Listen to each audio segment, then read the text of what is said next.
मैं प्रकाश कुशवाहा बहुत बहुत स्वागत करता हूं आपके अपने YouTube channel target with Ajay sir में। दोस्तों, सबसे पहले मैं आपको बता देना चाहता हूं कि अगर आप चैनल पे पहली बार हैं तो चैनल को सब्सक्राइब कर लेंगे, बेल आइकन को प्रेस कर लेंगे और वीडियो के अंत तक बने रहेंगे। अगर वीडियो आपको अच्छा लगे तो वीडियो को लाइक करेंगे, शेयर करेंगे, ठीक है बच्चों, और चैनल को तो ज़रूर सब्सक्राइब कर लेंगे। अगर आपने नहीं किया है तो जो रेल बेल आइकन बटन है उसको प्रेस कर लेंगे। और इस सेशन में हम डिस्कस करने वाले हैं यूपी SSSC एनएम से रिगार्डिंग आपके सभी सवालों के उत्तर देने जा रहा हूं मैं, ठीक है बच्चों।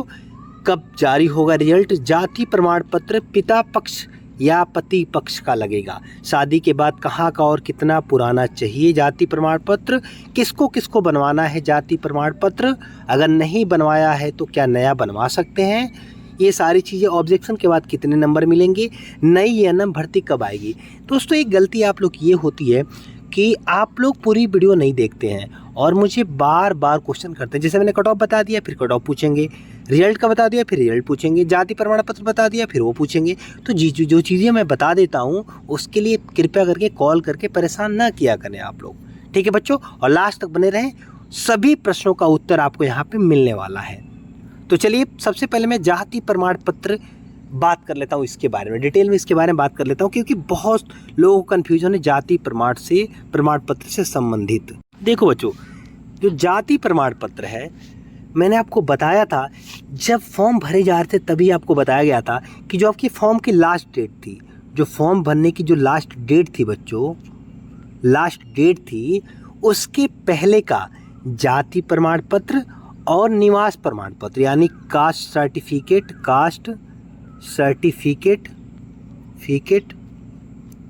इसको बोलते हैं जाति प्रमाण पत्र, और डोमिसाइल सर्टिफिकेट डोमिसाइल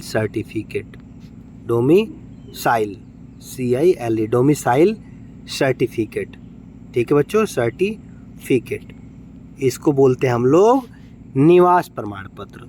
तो जो बच्चों जाति प्रमाण पत्र, जो निवास प्रमाण पत्र है, वो लास्ट डेट से पहले का आपके पास होना चाहिए। और उसमें ये भी एक टर्म कंडीशन, खैर लिखा तो नहीं था, लेकिन नियम ये है बच्चों कि अब जो लास्ट डेट है बच्चों, उससे 6 मंथ पुराना होना चाहिए। लास्ट डेट से 6 मंथ पुराना होना चाहिए। ऐसा नहीं है जैसे मान लीजिए आपका लास्ट डेट है 31 दिसंबर 2021, तो आपके पास जो प्रमाण पत्र होना चाहिए 31 दिसंबर, जैसे मान लीजिए आपका लास्ट डेट है आज की डेट से समझते हैं। मान लीजिए आज है 15 मई 2022, ठीक है बच्चों, 15 मई 2022 आज है। तो इससे हमें 6 महीने पहले, इस डेट के बाद का नहीं होना चाहिए, जो नियम उसमें है इस डेट के बाद का नहीं होना चाहिए, और जो पहले का होना चाहिए ज़्यादा से ज़्यादा आपका पुराना 6 महीना पुराना होना चाहिए, यानी 15 नवंबर 2021। 15 नवंबर 2021, तो दिसंबर, जनवरी, फरवरी, मार्च, अप्रैल, मई, यानी 15 नवंबर 2021 से 15 मई 2022 के बीच का होना चाहिए। 6 मंथ। इन लास्ट डेट अगर 15 मई है तो 15 नवंबर 2021, तो आप देख लेंगे फॉर्म की लास्ट डेट कब थी, उससे 6 महीना घटा लेंगे। इसके बीच में आपका जाति प्रमाण पत्र और निवास प्रमाण पत्र होना चाहिए, ठीक है बच्चों। और जो EWS सर्टिफिकेट है, EWS सर्टिफिकेट आपका 1 साल के लिए वैलिड होता है। EWS सर्टिफिकेट जो है बच्चों वो 1 साल के लिए वैलिड होता है। इकोनॉमिकली वीकर सेक्शन, यानी ये जनरल वालों के लिए होता है, सिर्फ जनरल कैटेगरी के लिए। देखिए, जो कास्ट सर्टिफिकेट होता है, जो निवास प्रमाण पत्र सभी बनवा सकते हैं, हालांकि निवास प्रमाण पत्र OBC ST SC के लिए, एक बार मैं बता देता हूँ उसके बाद इस पे आता हूँ, ठीक है बच्चों। हालांकि जाति प्रमाण पत्र तो पहले देख लेते हैं, जाति प्रमाण पत्र किसको किसको बनवाना है। OBC SC ST के लिए निवास प्रमाण पत्र, जनरल OBC SC और ST।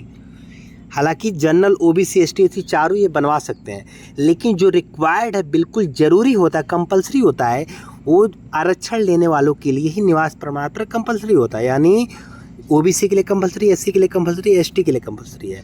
अगर आप जनरल कैटेगरी में हैं तो आपको ना जाति प्रमाण पत्र की ज़रूरत है, ना ही निवास प्रमाण पत्र की ज़रूरत है। हालांकि फिर भी आप लोग अगर आप जनरल में हैं तो आप लोग निवास प्रमाण पत्र बनवा सकते हैं। जनरल वालों के लिए जाति प्रमाण पत्र नहीं चाहिए। और बता दूं ईडब्ल्यूएस के लिए, तो ईडब्ल्यूएस जनरल के वे बच्चे जो ईडब्ल्यूएस यानी इकोनॉमिकली वीकर सेक्शन, यानी आर्थिक रूप से जो कमज़ोर बच्चे हैं, जो गरीब बच्चे हैं, जो भारत सरकार द्वारा जो दिया गया 10% का आरक्षण दिया गया है, इस कैटेगरी में आते हैं, उनको ये सर्टिफिकेट बनवा लें। ये ओबीसी, एससी, एसटी से अलग है, ये सिर्फ जनरल वाले बच्चे ही बनवा सकते हैं। और जो उसमें श्रेणी, जो उसमें कैटेगरी दी गई, जो मानक रखा गया है, क्राइटेरिया रखा गया है कि आपके पास क्या इनकम कितना नहीं होना चाहिए, ज़मीन कितनी नहीं है, शहर में गाँव में, सारा क्राइटेरिया बनाया गया। तो इस श्रेणी में आते हैं तो आपके पास ईडब्ल्यूएस सर्टिफिकेट आपका बन जाएगा।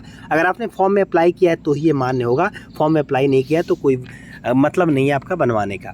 ठीक है बच्चों, तो ये आपके पास होना चाहिए सारी चीज़ें। और मैं बता देता हूँ, अगर आपके पास अभी तक नहीं है, आपने अब तक नहीं बनवाया है बच्चों, देखिए क्या होता है। जैसे आपने ओबीसी, एससी, एसटी, ईडब्ल्यूएस में फॉर्म अप्लाई किया है या पीएच कैंडिडेट में किया है, पीएच वालों के पास तो होगा ही। ओबीसी, एससी, एसटी, ईडब्ल्यूएस में फॉर्म अप्लाई किया है बच्चों, अगर इस कैटेगरी में किया है, आपके फॉर्म पे लिख के नहीं आ रहा है, एडमिट कार्ड पे लिख के नहीं आया है कि ओबीसी से भरा है, एससी से भरा है, एसटी से भरा है, ईडब्ल्यूएस से भरा है या जनरल से भरा है। हालांकि ओबीसी, एससी, एसटी वालों के लिए तो फॉर्म उनके एडमिट कार्ड पे लिख के आया है, लेकिन जो बच्चे ईडब्ल्यूएस से जिन्होंने भरा है उनके एडमिट कार्ड पर जनरल लिख के आया है, तो परेशान नहीं होंगे, उनका ईडब्ल्यूएस वाला मान्य होगा। अगर आपने कैटेगरी अपना फिल किया है तो बच्चों, अगर आपने बनवाया नहीं है तो आपको अपना जाति प्रमाण पत्र बनवा लेना है। कोई मैसेज करता है सर 5 साल पुराना है, 10 साल पुराना है, क्या चल जाएगा, मैंने इंटरमीडिएट में बनवाया था, क्या चल जाएगा। मैंने सभी कमेंट मैं आपके देखता हूँ बच्चों।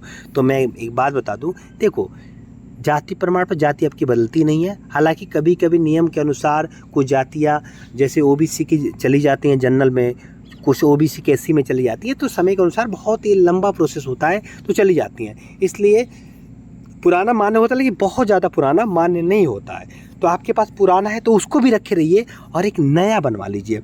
क्या इससे क्या होगा कि आपके पास एक प्रूफ हो जाएगा कि आप इसके पहले जो पुराना जाति प्रमाण पत्र था वो भी आपके पास है, जब भरा था आपने, भले ही उस टाइम नहीं बनवाया था, लेकिन उसके पुराना भी चल जाता है। नियम में नहीं है, लेकिन जो वेरिफिकेशन करते हैं वहाँ पे चल जाता है। तो आप एक नया बनवा के, ओल्ड के साथ साथ एक न्यू भी बनवा के रख लेंगे बच्चों। ठीक है, ओल्ड जाति प्रमाण पत्र है आपके पास तो न्यू बनवा के रख लेंगे, ज़्यादा पुराना है तो भी बनवा लेंगे। आप क्वेश्चन नहीं करेंगे सर हमारे भी इतना पुराना उतना पुराना है। अगर आपके पास 6 मंथ से ज़्यादा पुराना है, मैं बता दूँ सिंपल से शब्दों में, अगर आप जो फॉर्म की लास्ट डेट थी उस टाइम जिन्होंने, सबको बताया गया तो उस टाइम जिन्होंने बनवा लिया उनको नहीं बनवाना है। फॉर्म की लास्ट डेट से आपके 6 मंथ से ज़्यादा पुराना है तो सभी बच्चे ओबीसी, एससी, एसटी वाले बनवा लेंगे, ये ज़रूर बनवा लेंगे। अब बात आती है कि जाति प्रमाण पिता पक्ष का मान्य होगा, पति पक्ष का, और शादी के बाद वाला ये भी देख लेते हैं। तो बता दो बच्चों कि जो जाति प्रमाण पत्र है, अगर आप ओबीसी की लड़की हैं, आपकी शादी ओबीसी के लड़के से हुई है, इस कंडीशन में बच्चों जो आपका जाति प्रमाण पत्र मान्य होगा वो आपका होगा पति पक्ष का चल जाएगा। अगर आपने पिता का भर दिया है तो अगर आपने जो भर दिया है ठीक है, अब आपको उसी पे वेरिफिकेशन कराना है। ठीक है बच्चों, जो आपने भर दिया उस पर वेरिफिकेशन कराना। लेकिन मैं बता दूं जो नियम है, अगर आपकी शादी सेम कैटेगरी में हुई है तो अगर आपकी ओबीसी में हुई है तो आपको पति पक्ष का लगाना है बच्चों।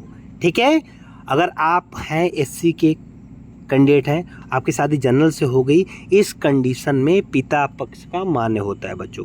क्या होता है, इस कंडीशन में पिता पक्ष का कास्ट सर्टिफिकेट या आपका जो सर्टिफिकेट है वो मान्य होता है। तो कैटेगरी आपकी चाहे जो भी हो, कैटेगरी आपकी कभी भी चेंज नहीं होती। सुप्रीम कोर्ट का गाइडलाइन है, कैटेगरी आपकी शादी के बाद कभी चेंज नहीं, का आप चाहे जिस कैटेगरी में शादी कर ले कैटेगरी आपकी वही रहती है।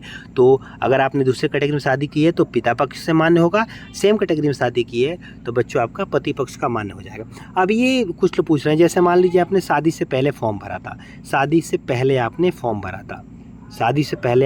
भरा था बच्चों, आपने उस टाइम पिता की तरफ के सारे डॉक्यूमेंट आपने डाल दिए, पिता पक्ष के डिटेल आपने फिल कर दिए। तो अब क्या पति पक्ष का लगाना नहीं। अगर आपने शादी से पहले फॉर्म भरा है तो पिता पक्ष का ही लगाना है, ठीक है। शादी से पहले भरा है तो पिता पक्ष का लगाना है, चाहे शादी होने के बाद भी आपने पिता पक्ष का भरा है तो भी आपको वही लगाना है बच्चों। रिजल्ट जारी होने की डेट बता दूं तो बच्चों, रिजल्ट जो आपका जारी हो जाएगा वो आपका हो जाएगा, जो आज है 15 तो 16 तारीख है, तो मान लीजिए कि आपका रिजल्ट अगले महीने 10 तारीख 10 जून तक आपका रिजल्ट आ जाएगा। पॉसिबिलिटी है 10 जून तक मैक्सिमम रिजल्ट आ जाएगा। ऑब्जेक्शन के बारे में बात करूँ कितने नंबर मिलेंगे, तो 2 से 3 नंबर आपके बढ़ सकते हैं। जो कट ऑफ बताई गई है तो कट ऑफ की 2-3 वीडियो बनाई गई, कट ऑफ आप जाके देख लें, उतने कट ऑफ आपके नंबर आ रहे हैं तो आपका सिलेक्शन पक्का है। ये 2-3 नंबर ऐड करके, संविदा वालों के नंबर ऐड करके, ठीक है बच्चों, ऑब्जेक्शन के नंबर 2 से 3 नंबर ऐड करके, और संविदा वालों के, ठीक है बच्चों, संविदा वालों के भी number 3 number 5 number 3 number 6 number 9 number 12 15 या 3 6 9 12 15 ये नंबर ऐड करके आपकी जितनी कट ऑफ बताई गई उतने बन रहे हैं तो आपका सिलेक्शन हो जाएगा। नई भर्ती कब आएगी, तो बच्चों क्राइटेरिया कोई रखा नहीं गया है मिनिमम। अगर अजय सर ने जो बताया क्राइटेरिया, अगर वो आपका ये जो आयोग है तय करती है तो बच्चों सीटें खाली रहेंगी, भर्ती आपकी ज़रूर आएगी। और उम्मीद है कि नई भर्ती आपकी जो पेट का पेपर होने वाला सितंबर उसके बाद आएगी, तो आप तैयारी शुरू करें।